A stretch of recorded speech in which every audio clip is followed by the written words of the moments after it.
Guys, അപ്പൊ ഞങ്ങളിപ്പോ ഉള്ളത് അപ്സ്റ്റേറ്റ് ന്യൂയോർക്കിലെ ഒരു ഫാം ഹൗസിലാണ്. ഞങ്ങൾ ഇന്ന് ഇവിടെയാണ് സ്റ്റേ ചെയ്യുന്നത്. ഞാൻ നിങ്ങളെ ഇവിടെ എല്ലാം കാണിച്ചു തരാം. It's so beautiful. അപ്പൊ ഇതാണ് ഞങ്ങൾ താമസിച്ച 100 വർഷത്തിന് മുകളിൽ പഴക്കമുള്ള ഫാം ഹൗസ്. അപ്പൊ ഈ ഫാം ഹൗസിനെ അടുപ്പിച്ച് തന്നെ അങ്ങ് ദൂരെ ആ കാണുന്നതാണ് ഫാം. ഇവിടെ എല്ലാ ഡൊമസ്റ്റിക് ആനിമൽസും ഉണ്ട് കേട്ടോ. കോഴിയും പശുവും കുതിരയും അതും ഇതും എല്ലാം ഉണ്ട്.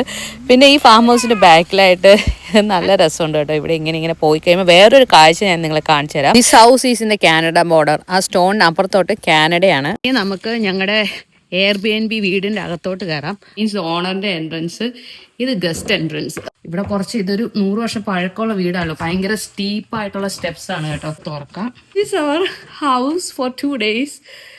ഇത് പഴയ ഒരു വീടാണ് കേട്ടോ. ഇവിടെ ഉള്ള സാധനങ്ങളെല്ലാം ഒത്തിരി പഴക്കമുള്ള ഒരു ശരിക്കൊരു ഫാം ഹൗസിൻ്റെ അറ്റ്മോസ്ഫിയർ നമുക്ക് തരുന്ന ഒരു സ്ഥലമാണ്. Yes, everything is here. Dining ടേബിളും നമുക്ക് കുക്കിംഗ് ചെയ്യണമെന്നുണ്ടെങ്കിൽ അതൊക്കെ ചെയ്യാം. അപ്പോൾ ഇതാണ് നമ്മുടെ bedroom. Bed, see the bed. പിന്നെ ഇവിടെ എനിക്ക് ഏറ്റവും ഇഷ്ടപ്പെട്ട ഈ ഒരു ക്യൂട്ട് ലിറ്റിൽ ബാത്റൂമാണ് കേട്ടോ.